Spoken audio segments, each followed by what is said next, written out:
Hello दोस्तों, नमस्कार। मैं विवेक आप सभी का एक बार फिर से स्वागत करता हूं इस यूट्यूब चैनल पे।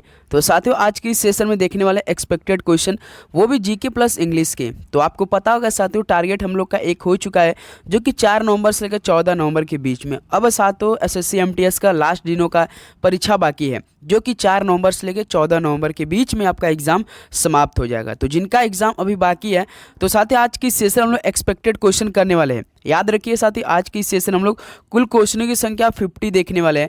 वही साथी हम सवाल लिए हैं जो आपकी परीक्षा में बनेगा और बिल्कुल यहीं से बनने वाला है। याद रखेंगे साथियों, तो आपको सही करने के लिए 45 दिया जा रहा है। याद रखें, केवल उन्हीं दोस्तों को एग्ज़ाम देना है जिनका एग्ज़ाम अभी बाकी है। देखिए, और साथी हम आपको एक बहुत बड़ी बात बताने वाले हैं कि जिनका एग्ज़ाम हो चुका है उनका जल्द ही साथियों आंसर की आने वाला है। क्योंकि साथी एसएससी की तरफ से एक शायद ऑफिशियल या फेक है या वायरल हो रहा है नोटिस आया था कि देखिए जैसे एग्ज़ाम समाप्त होगा बिल्कुल कुछ दिनों ही बाद उनका आंसर की आ जाएगा। तो अब साथियों देखिए, बहुत बड़ी बात है, देखते हैं ये क्या न्यूज़ फेक है या रियल है, हम आपको साथ इसको अपडेट कर देंगे। लेकिन दोस्तों, अभी हम लोग का टारगेट है 4 नवंबर से लेकर 14 नवंबर के बीच में जिनका एग्जाम है। देखिए, तो साथ ही बिल्कुल वैसा ही प्रश्न आज की सेशन में करेंगे जिस तरह से अभी तक एसएससी एमटीएस में हर दिनों का शिफ्ट में सवाल बदल रहा है।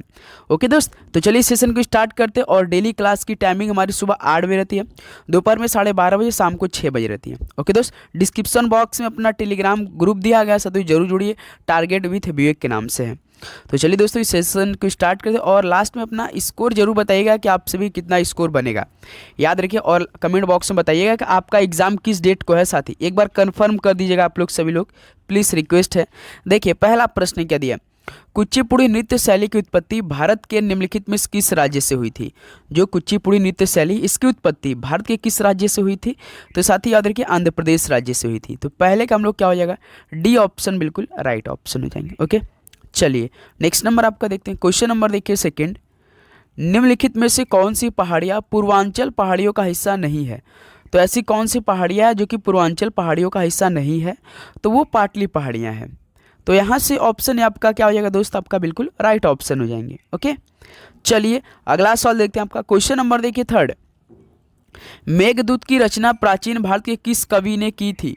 जो साथी मेघदूत की रचना थी वो प्राचीन भारत के किसी कवि ने की थी, तो किस कवि ने की थी। तो याद रखिए दोस्तों, मेघदूत की रचना कालिदास ने की थी। यहाँ से डी ऑप्शन हम लोग का बिल्कुल करेक्ट ऑप्शन होने जाएगा। ओके, चलिए अगला सवाल देखते हैं। क्वेश्चन नंबर देखिए 4 क्या दिया है दोस्त, शहनाई एक सरकंडा युक्त वाद्य यंत्र है जिसमें नालिका के ऊपर कितने छेद होते हैं। तो साथ ही याद रखिए, शहनाई एक सरकंडा युक्त वाद्य यंत्र है जिसमें जो नालिका के ऊपर टोटल 7 छेद होते हैं। तो यहाँ से देखिए बी ऑप्शन आपका क्या हो जाएगा, बिल्कुल राइट ऑप्शन हो जाएगा। यदि साथियों मैथ रीजनिंग की बात करें, यदि आपका बेसिक क्लियर है साथियों, तो आपको क्वालिफाइंग करने से कोई नहीं रोकेगा और आपको एग्जाम में कोई भी दिक्कत नहीं आएगी। ये बात याद रखिए, क्योंकि मैथ रीजनिंग जिस तरह सवाल आ रहा है, बिल्कुल आप जो डेली का डेली प्रैक्टिस सेट लगाए होंगे ना, बिल्कुल वही सब सवाल आ रहे हैं। लेकिन सदैव पूरा फार्मूला याद कर लीजिएगा, सदैव पूरा फार्मूला बेस सवाल आ रहा है। और रीजनिंग तो भाई आपके दिमाग पर है, बहुत अच्छा सा 20 में से 20 करेंगे, याद रखिएगा। देखिए क्वेश्चन नंबर 5, किस जनजाति की महिलाएं चकरी नामक पारंपरिक लोक नृत्य करती हैं। तो साथ ही किस जनजाति की महिलाएं चकरी नामक पारंपरिक लोक नृत्य करती है, तो ये कंजर जनजाति की है। तो यहाँ से बी ऑप्शन क्या हो जाएगा हम लोग का, बिल्कुल राइट ऑप्शन हो जाएंगे। ओके, चलिए अगला सवाल देखते हैं। क्वेश्चन नंबर देखिए 6 क्या दिया है, भारत का कौन सा केंद्र शासित प्रदेश बंगाल की खाड़ी में स्थित है। तो ऐसा कौन सा भारत का केंद्र शासित प्रदेश है कि जो कि बंगाल की खाड़ी में स्थित है। तो साथ ही वो अंडमान और निकोबार द्वीप समूह है। याद रखिएगा डी ऑप्शन क्या हो रहा है, बिल्कुल राइट ऑप्शन हो जाएगा। ओके दोस्त, चलिए अगला सवाल देखते हैं। क्वेश्चन नंबर देखिए 7, प्रधानमंत्री जन आरोग्य योजना यानी पीएम जय भारत सरकार द्वारा 2018 में सबसे कमजोर वर्गों को क्या पहुंच प्रदान करने के लिए शुरू किया गया था, महत्वाकांक्षी कार्यक्रम है। बताइए साथियों, जो आपका प्रधानमंत्री जन आरोग्य योजना था, ये साथियों 2018 में स्टार्ट किया गया था। सबसे पहले ये आप याद कर लीजिएगा कि प्रधानमंत्री जन आरोग्य योजना कब स्टार्ट हुआ था, 2018 में। इसमें जो सबसे कमजोर वर्ग के साथियों लोग थे, उन्हें याद रखिएगा स्वास्थ्य सेवा पहुँच प्रदान करना था। तो यहाँ से ऑप्शन क्या हो जाएगा आपका, बिल्कुल राइट ऑप्शन हो जाएंगे।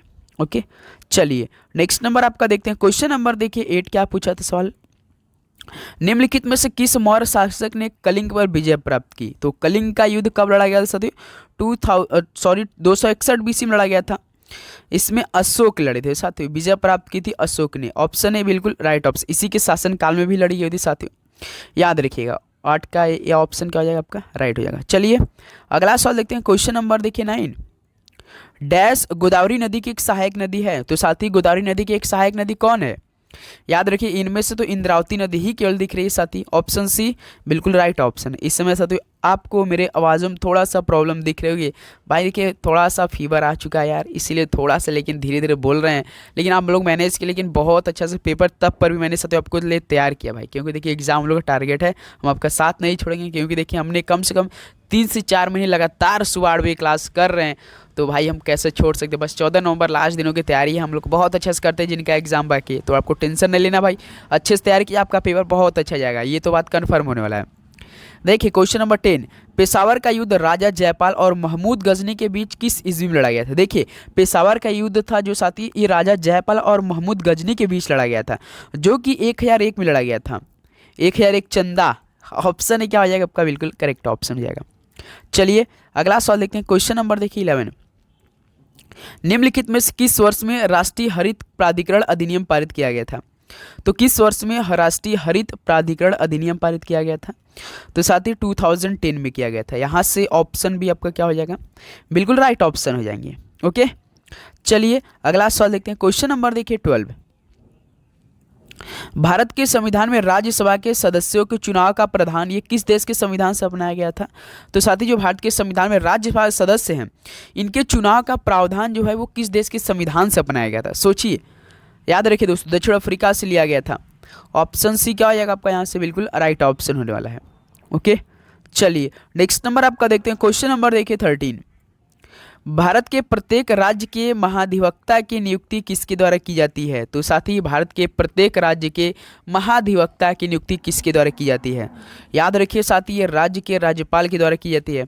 यहाँ से डी ऑप्शन आपका क्या हो जाएगा साथी, बिल्कुल राइट ऑप्शन हो जाएंगे। चलिए नेक्स्ट नंबर आपका देखते हैं। क्वेश्चन नंबर देखिए 14। मोहिनी अट्टम नृत्य शैली को इसका नाम हिंदुओं के देवता किससे मिला है? तो साथी मोहिनी अट्टम जो नृत्य शैली है इसका नाम जो मिला है हिंदुओं के देवता विष्णु जी से मिला है भाई, विष्णु जी से। याद रखिएगा ऑप्शन सी विष्णु आपका बिल्कुल राइट ऑप्शन हो जाएगा। उम्मीद करूंगा दोस्तों आपने होली काफ़ी अच्छे से सेलिब्रेट किया होगा, बिल्कुल बी पॉजिटिव वाइब्स आ रही होंगी। और भाई अब आप देखिए एग्जाम टारगेट सेट कर लिया होगा कि अब देखिए एग्जामों की तैयारी में लगना है।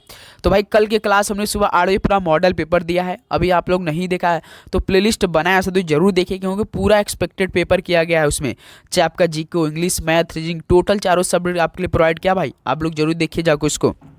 क्वेश्चन नंबर देखिए 15। निम्नलिखित में किस वर्ष में भारत में अंतिम संविधान अपनाया गया था? तो किस वर्ष में भारत में अंतिम संविधान अपनाया गया था? तो साथी याद रखिए 1949 में। यहाँ से ऑप्शन है आपका क्या हो जाएगा, बिल्कुल राइट ऑप्शन हो जाएंगे। ओके चलिए नेक्स्ट नंबर आपका देखते हैं। क्वेश्चन नंबर देखिए 16। दिल्ली में स्थित हुमायूं का मकबरा किसके द्वारा बनवाया गया था या बनवाया गया है? बताइए, दिल्ली में स्थित हुमायूं का मकबरा तो किसने बनवाया था साथी? तो याद रखिए बीगा बेगम द्वारा बनवाया गया है भाई, बीगा बेगम। ऑप्शन भी क्या हो जाएगा, बिल्कुल करेक्ट ऑप्शन हो जाएंगे। चलिए नेक्स्ट नंबर आपका देखते हैं। क्वेश्चन नंबर देखिए 17 क्या दिया है। प्रत्यक्ष कर संहिता विधेयक भारत की संसद में कब पेश किया गया था? याद रखेंगे साथी जो प्रत्यक्ष कर था सहित विधेयक भारत की संसद में 2010 में पेश किया गया था। यहाँ से 2010 आपका बिल्कुल साथी करेक्ट ऑप्शन हो जाएंगे। चलिए अगला सवाल देखते हैं। क्वेश्चन नंबर देखिए आपका 18 क्या दिया है। निम्नलिखित में से कौन बांसुरी बजाने के लिए विख्यात है? ऑप्शन के हिसाब से पंडित कुमार गंधर्व, पंडित हरि प्रसाद चौरसिया। बिल्कुल सही, ये बांसुरी में काफ़ी मतलब कि विख्यात थे, फेमस थे। तो यहाँ से बी ऑप्शन क्या हो जाएगा हम लोग का, बिल्कुल राइट ऑप्शन हो जाएंगे। ओके दोस्त चलिए अगला सवाल देखते हैं आपका। क्वेश्चन नंबर देखिए 19।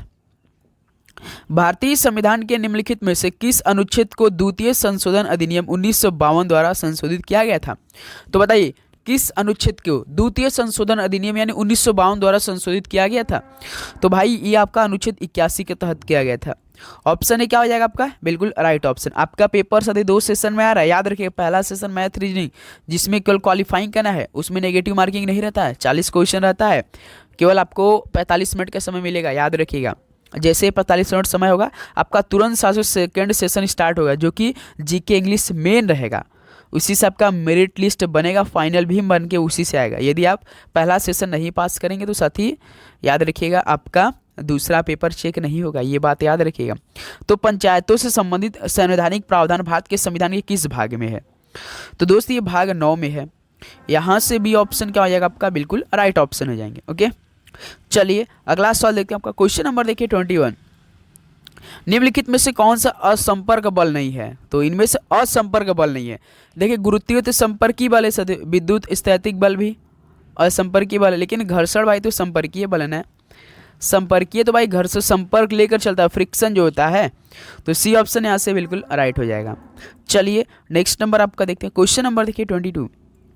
स्ट्रेट ड्राइव शब्द निम्नलिखित में से किस खेल से संबंधित है? स्ट्रेट ड्राइव बताइए किस खेल में यह मतलब से संबंधित है या आता है साथी? स्ट्रेट ड्राइव आप जब लगाते होंगे तो आप खेलोगे क्रिकेट, तो क्रिकेट बी ऑप्शन क्या हो जाएगा, बिल्कुल राइट ऑप्शन हो जाएगा।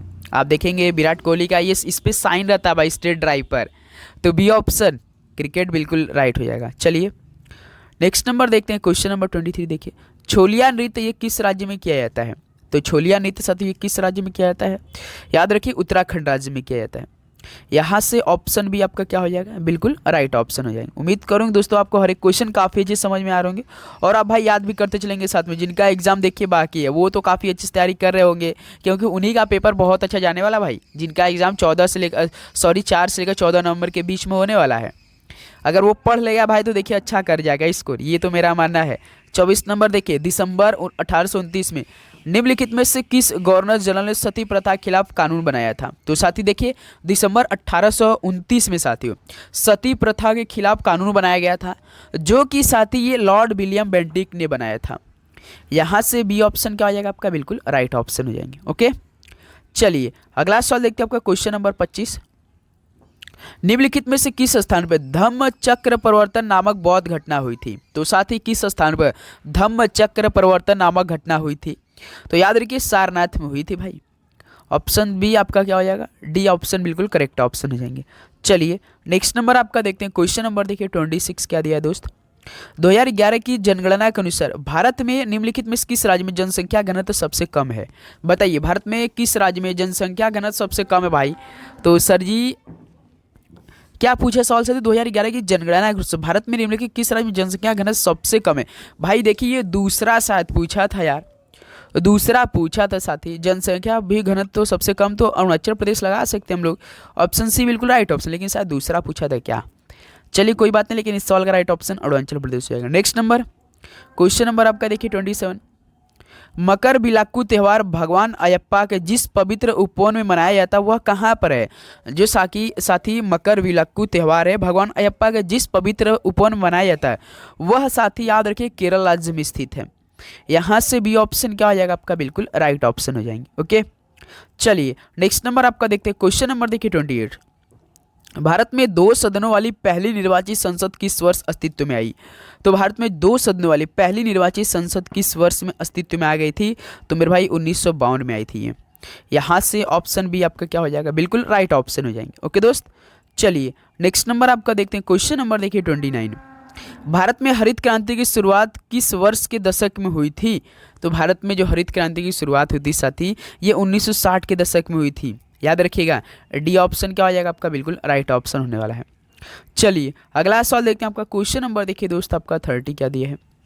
डैश वित्त आयोग के अध्यक्ष और सदस्यों की नियुक्ति कौन करता है? तो वित्त आयोग के अध्यक्ष और सदस्यों की नियुक्ति तो सर जी भारत के राष्ट्रपति साहब करेंगे। तो यहाँ से ऑप्शन भी आपके क्या हो जाएगा, बिल्कुल राइट ऑप्शन हो जाएंगे। ओके दोस्त, तो आप सभी से रिक्वेस्ट है जितने भाई चैनल पे नया है वो सब्सक्राइब करेंगे, इसलिए सदी क्योंकि देखिए 14 नवंबर के जब आपका एग्जाम समाप्त होगा तो उसके बाद फाइनल कट ऑफ एनालिसिस पूरा पता चलने वाली भाई। बिल्कुल अच्छे से आंसर की रिजल्ट सब कुछ याद रखिएगा। तो आपको जानकारी लेना है ना भाई। विज्ञान के निम्नलिखित में किस क्षेत्र से किरचॉफ के नियम संबंधित है? बताइए सदी किरचॉफ के नियम किससे संबंधित आता है? तो याद रखिए विद्युत परिपथ से साथी। यहाँ से ऑप्शन भी आपका क्या होने वाला है, बिल्कुल राइट ऑप्शन हो जाएंगे। चलिए अगला सवाल देखते हैं आपका। क्वेश्चन नंबर देखिए 32। केलुचरण महापात्र निम्न में से किस श्रेणी के नृत्य के प्रतिपादक थे? बताइए दोस्त, जो केलुचरण महापात्र थे ये किस श्रेणी के नृत्य के प्रतिपादक थे? तो ये सर जी उड़ीसी के थे। यहाँ से डी ऑप्शन क्या हो जाएगा आपका, बिल्कुल राइट ऑप्शन हो जाएंगे। ओके, चलिए नेक्स्ट नंबर आपका देखते हैं। क्वेश्चन नंबर देखिए 33। भारत के संविधान के अनुच्छेद 76 किसके कार्यालय से संबंधित है भाई? जो भारत का संविधान अनुच्छेद 76 है, ये किसके कार्यालय से संबंधित है? तो याद रखिए भारत के महान्यायवादी संबंधित है। यहाँ से दोस्त आपका डी ऑप्शन बिल्कुल राइट ऑप्शन होने वाला है। ओके, चलिए अगला सवाल देखते हैं। आपका क्वेश्चन नंबर देखिए 34। शासक अलाउद्दीन खिलजी ने अपने शासनकाल के दौरान कितने प्रकार के कर लगाए थे? बताइए दोस्त, शासक जो अलाउद्दीन खिलजी था अपने शासनकाल के दौरान कितने प्रकार के कर लगाए थे? तो साथी ये तो टोटल 3 करों पर लगाया, 3 कर लगाए थे। एक तो देखिए ब्राह्मणों पर सबसे पहले लगा दिया था, उसके बाद साथ भूमि पर लगा दिया था, उसके बाद घर पर, ये तीनों पर लगाया था। ये बात याद रखिएगा, हमने आपको पिछले दिनों में क्लास में बताया था शादी है। अगला सवाल देखिए क्वेश्चन नंबर 35। लाल बहादुर शास्त्री ने किस वर्ष से लेकर किस वर्ष तक भारत के प्रधानमंत्री के रूप में कार्य किया था? बताइए दोस्त, सवाल पूछेगा ये लग रहा है मेरे हिसाब से पेपर में, क्योंकि सवाल ये बन सकता है। लाल बहादुर शास्त्री ने साथियों 1900 याद रखिए 64 से लेकर 66 के बीच किया था। तो कौन ऐसा? देखिए 1964 से लेकर 66 के बीच भारत के प्रधानमंत्री के रूप में काम किया था लाल बहादुर शास्त्री जी ने। इस तरह से ऑप्शन हम लोग का बिल्कुल राइट हो जाएगा। चलिए अगला सवाल देखते हैं। आपका क्वेश्चन नंबर देखिए 36। Poverty and un British rule in India पुस्तक के लेखक कौन है? तो साथी poverty and un British rule in India पुस्तक के लेखक कौन है? तो साथी याद रखिए दादा भाई नौरोजी थे। तो यहाँ से डी ऑप्शन क्या होने वाला आपका बिल्कुल करेक्ट ऑप्शन हो जाएंगे। ओके, चलिए अगला सवाल देखते हैं। आपका क्वेश्चन नंबर देखिए 37। निम्नलिखित में से कौन सा नृत्य रूप अरुणाचल प्रदेश राज्य से संबंधित है? तो इनमें से कौन सा नृत्य रूप अरुणाचल प्रदेश से संबंधित है? तो सर जी बुइया तो केवल लग रहा है, बिल्कुल बुइया याद रखें दोस्तों, ये अरुणाचल प्रदेश राज्य से संबंधित नृत्य है बुइया। सी ऑप्शन बिल्कुल राइट हो जाएगा। चलिए अगला सवाल देखते हैं। क्वेश्चन नंबर देखिए 38। अकबर के प्रशासन के तहत 10 साला प्रणाली किससे संबंधित थी? तो साथी अकबर के प्रशासन के तहत 10 साला प्रणाली ये किससे संबंधित थी? तो याद रखिए भू राजस्व प्रणाली से संबंधित थी। यहाँ से बी ऑप्शन आपका क्या हो जाएगा बिल्कुल करेक्ट ऑप्शन हो जाएगा। ओके, चलिए नेक्स्ट नंबर आपका देखते हैं। क्वेश्चन नंबर देखिए 39 क्या दिया है? निम्नलिखित में से कौन सा त्यौहार विष्णु के वामन अवतार से संबंधित है? तो साथी कौन सा त्यौहार विष्णु जी के वामन अवतार से संबंधित है? तो ये ओणम त्यौहार है। याद रखिए दोस्त, ये आपका सी ऑप्शन क्या होना है बिल्कुल राइट ऑप्शन। क्या आप हमें बता सकते हैं ओणम त्यौहार किस राज्य में मनाया जाता है? चलिए इस सवाल का राइट ऑप्शन कमेंट बॉक्स में सभी साथी बताएंगे, फटाफट बताइए आप लोग। नेक्स्ट नंबर देखते हैं। आपका क्वेश्चन नंबर देखिए दोस्त 40। कृष्णा नदी का उद्गम स्थल कौन सा है? कृष्णा नदी का उद्गम स्थल तो काफ़ी फेमस है, महाबलेश्वर। यहाँ से ऑप्शन सी आपका बिल्कुल करेक्ट ऑप्शन हो जाएंगे। ओके, चलिए अगला सवाल देखते हैं। आपका क्वेश्चन नंबर देखिए 41। अब देखिए यहाँ से इंग्लिश क्वेश्चन मिलेंगे, ध्यान से देखेंगे सभी दोस्त। Select the miss spelled word. बताइए क्या हो जाएगा दोस्तों? कैरियज मतलब सवारी डिब्बा होता है, कॉटियस मतलब सती सावधान होता है, एक्सप्लोजन नहीं होता भाई, वो एक्सप्लोजन होता है जो कि इसका स्पेलिंग XPLOSION होता है भाई। इसके माने क्या होता है? विस्फोट होता है भाई, याद रखिएगा। तो यहाँ से देखिए आपका टी नहीं होगा भाई, यस होगा। तो आपके पेपर में केवल एक एक वर्ड से आप देखेंगे ध्यान से कि उसमें या तो मिस स्पेल रहेगा, या तो इनकरेक्टली स्पेल्ड रहेगा, या तो रॉन्गली स्पेल रहेगा। ये बात याद रखिएगा। और डिसेंट मतलब चढ़ाई होता है, कैरियज मतलब जो सवारी वाला डिब्बा होता है, कॉटियस मतलब सावधान होता है, एक्सप्लोजन मतलब विस्फोट होता है, और डिसेंट मतलब आपका चढ़ाई होता है। तो यहाँ से सी हम लोग का मिस स्पेल्ड वर्ड है, तो सी ऑप्शन हम लोग का यहाँ से बिल्कुल राइट ऑप्शन हो जाएगा। एक्सप्लोजन होता है, याद रखिए इस दोस्त। ओके, चलिए अगला सवाल बढ़ते हैं। क्वेश्चन नंबर देखिए 42। Select the incorrectly spelled word. तो इनकरेक्टली स्पेल्ड वर्ड इनमें से कौन है? एप्रिसिएशन, APPRECIATION बिल्कुल क्या होता है? प्रशंसा होता है। एप्रोप्रिएट जैसे कि मोस्ट एप्रोप्रिएट शब्द आप लोग उपयुक्त जिसे चुनते हैं ना, तो इसको क्या बोलते हैं? एप्रोप्रिएट, उपयुक्त सबसे। और अपीयरेंस क्या होता है?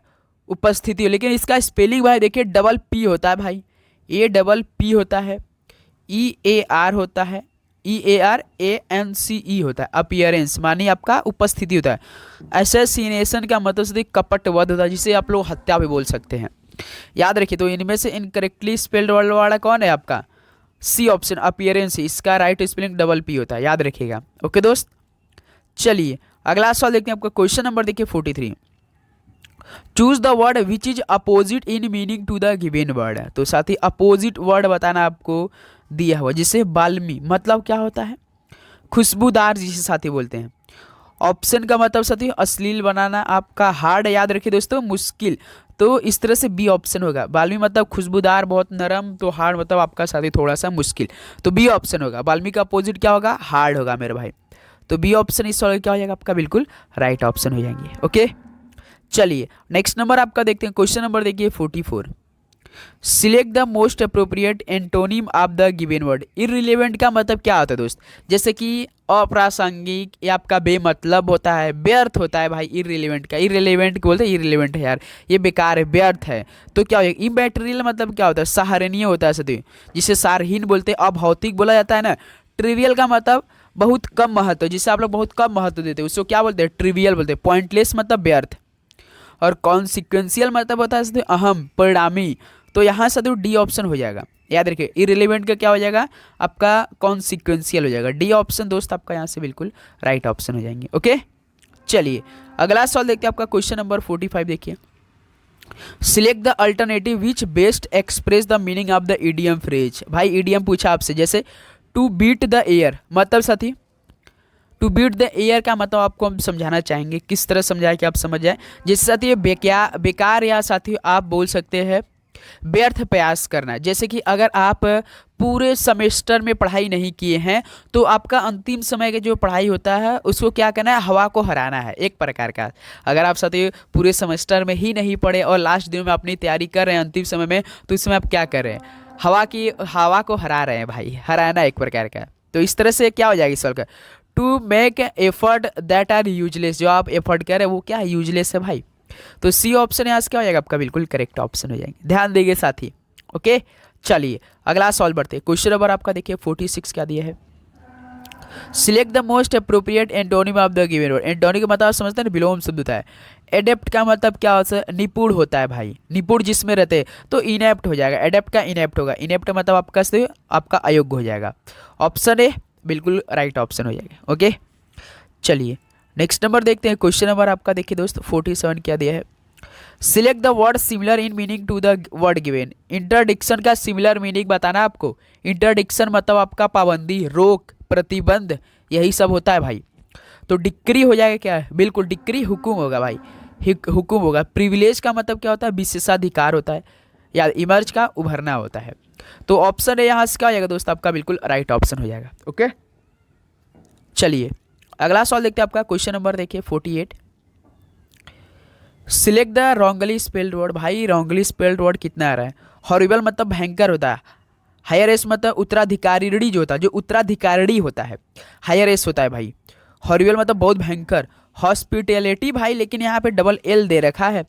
स्पेलिंग क्या होता है हॉस्पिटैलिटी का, भाई देखिए HOS हो जाएगा, PITAL हो जाएगा, सिंपल सा है, लेकिन लिटी भी दिया है। तो याद रखिए डबल एल नहीं होता, केवल सिंगल एल होता है। तो यहाँ से रॉन्गली हो जाएगा, सी ऑप्शन हो जाएगा। हॉस्टिलिटी मतलब शत्रुता होता है, हॉस्टिलिटी मतलब शत्रुता होता है, ध्यान देंगे आप लोग। तो सी ऑप्शन यहाँ से बिल्कुल आपका राइट ऑप्शन हो जाएगा। चलिए अगला question number 49। Select the most appropriate antonym of the given word. Turbid मतलब बताइए, तो एक प्रकार का बोल सकते हैं परेशानी हो सकता है, तो क्लियर हो जाएगा भाई। डी ऑप्शन बिल्कुल राइट ऑप्शन। परेशानी होती है तो क्लियर हो जाएगा, बिल्कुल साफ सुथरा। ओके चलिए अगला सवाल देखते हैं आपका। क्वेश्चन नंबर देखिए दोस्त 50 क्या दिया है। Select the synonyms of the given word. Synonyms मतलब साथी पर्यायवाची होता है। इमर्स मतलब क्या होता है, तल्लीन, जल समाधि देना, जैसे जल समाधि देना या डुबो देना, उसको क्या बोलते हैं, इमर्स बोलते हैं। ड्राउन मतलब साथी डूबना होता है। बेथ मतलब स्नान होता है। शॉवर मतलब फवारा जो लगा रहता है, मतलब बाथरूम में जो शॉवर लगा रहता है उसको क्या बोलते हैं, फवारा बोलते हैं। फवारा की तरफ से पानी जो होता है, आप लोग नहाते काफ़ी अच्छे से। सबमर्ज का मतलब डूबना या डूबा, आपका डी ऑप्शन होगा। तो इमर्स का आपका सिनोनिम साथी सबमर्ज हो जाएगा, या इस तरीके डी ऑप्शन बिल्कुल करेक्ट ऑप्शन हो जाएगा। तो साथ ही इस तरह से आपका टोटल 50 क्वेश्चन कंप्लीट हो चुका है। अब आपकी बारी कि आप सभी का इन 50 क्वेश्चनों में से कितना स्कोर बना। चलिए फटाफट अपना अपना स्कोर बताएंगे सभी दोस्त। आप सभी को पता होगा डेली साथी सुबह 8 बजे क्लास लेते हैं और दोपहर में 12:30 बजे, और साथ ही शाम को 6 PM पे क्लास मिलती है। ओके दोस्त, तो आप सभी से क्या काम है, आपको चैनल पर नहीं तो सब्सक्राइब करना है, क्योंकि देखिए हमें SSC GD क्लास स्टार्ट कर दिया भाई। दोपहर के 12:30 बजे आपके रेलवे एग्जाम के लिए क्लास चल रही है। चलिए दोस्त मिलते हैं दोपहर के 12:30 बजे एक नए क्लास के साथ। सभी को एग्जाम के लिए बेस्ट ऑफ लक, पढ़ाई करते रहिए। सभी को जय हिंद, जय भारत। आपका दिन मंगलमय हो।